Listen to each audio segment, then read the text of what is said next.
কেকার স্বাদ কাহনে সকলকে স্বাগতম। আশা করি তোমরা সবাই খুব ভালো আছো, আমরাও ভালো আছি।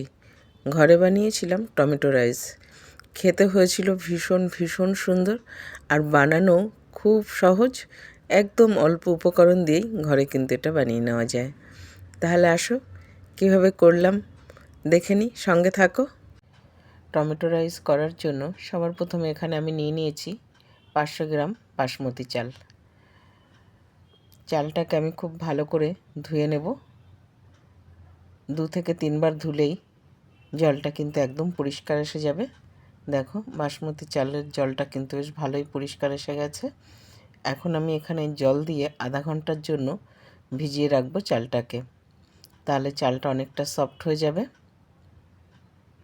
আধা ঘন্টা পরে এদিকে আমি একটা প্যানে নিয়ে নিয়েছি জল, তাতে দিয়ে দিলাম দারচিনি, লবঙ্গ, এলাচ, আর দিয়েছি সামান্য তেল আর একটু টুকরো লেবুর রস দিয়ে জলটাকে খুব ভালো করে ফুটিয়ে নেব। এই জলটাতেই কিন্তু ভাত হবে, তার জন্য দিয়ে দিয়েছি স্বাদ অনুযায়ী নুন। জলটা ফুটে গেলে এর মধ্যে দিয়ে দিয়েছি চাল। ব্যাস 80% মতন চালটাকে কুক করে নেব। দেখো এটা কিন্তু 80% হয়ে গেছে। এখন আমি এটাকে কিন্তু ঝরিয়ে নেব। একটা ছাঁকনির উপরে আমি এটাকে ঝরিয়ে নিচ্ছি। এটাকে ঠান্ডা করে নেব ভাতটাকে। একটা প্যানে নিয়ে নিয়েছি বাটার, আর এখন দিয়ে দিচ্ছি এর উপরে পেঁয়াজ। পেঁয়াজটাকে একটু ভালো করে ভেজে নেব।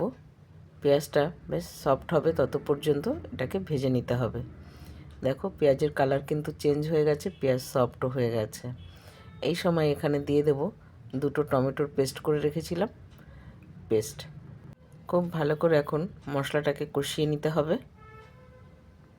এই রাইস বানানো কিন্তু খুবই ইজি, আর খেতে কিন্তু হয় ভীষণ টেস্টি। দেখো টমেটোটা কিন্তু খুব ভালো করে ভাজা আমার হয়ে গেছে, রসটা একদম শুকিয়ে গেছে। ঠিক সেই সময় এখানে দিয়ে দেব রাইস। আর রাইসটা অবশ্যই এখানে ঠান্ডা করে দিও, গরম দিলে না নাড়তে গেলে অনেক সময় ভেঙে যেতে পারে, সেই জন্যে।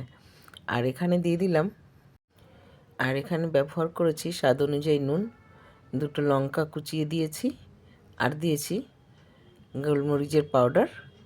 সব কিছুকে খুব ভালো করে মিশিয়ে নেব। আর দিয়ে দিয়েছিলাম এখানে একটু ফ্রেশ ধনেপাতা। সব কিছু একসঙ্গে ভালো করে মিশিয়ে নিতে হবে। এই মিশানোর সময় কিন্তু যে 20% রাইসটা হতে বাকি আছে সেটা কিন্তু খুব ভালোভাবে কুক হয়ে যাবে। এই রাইসটা খেতে না ভীষণ ভালো লাগে। তুমি যদি এমনিও খাও তাও কিন্তু ভালো লাগে। আর আমি সার্ভ করেছিলাম পালক চিকেন বলের সঙ্গে, আর একটু ঘি দিয়ে দিলাম। এই পালক চিকেন বলের সঙ্গে না এই টমেটো রাইসটা খেতে লেগেছিল সত্যি অসাধারণ। খুব সুন্দর করে সব কিছুর সঙ্গে মিশানো হয়ে গেছে। টমেটো রাইস একদম ডান সার্ভ করার জন্য। আমি এটা প্লেটিং করে নিচ্ছি। দেখো কত ঝুরঝুরে হয়েছে রাইসটা। এটা খেতে হয়েছিল ভীষণ ভীষণ টেস্টি। আর একটু গার্নিশ করে দিলাম উপর দিয়ে ধনেপাতা, দেখতে কিন্তু বেশ সুন্দর লাগে। টমেটো রাইসের সঙ্গে আমি সার্ভ করেছিলাম পালক চিকেন বল। খেতে হয়েছিল টমেটো রাইসটা অসাধারণ, খুবই সাধারণ কিন্তু খেতে অসাধারণ। তোমাদের কেমন লাগলো কমেন্টে জানাতে কিন্তু একদম ভুলো না। ভালো লেগে থাকলে চ্যানেলটা ফলো করে দিও। তাহলে আজ এখানেই শেষ করছি। সবাই ভালো থাকবে, সুস্থ থাকবে। দেখা হবে পরের আরেকটি ব্লগে।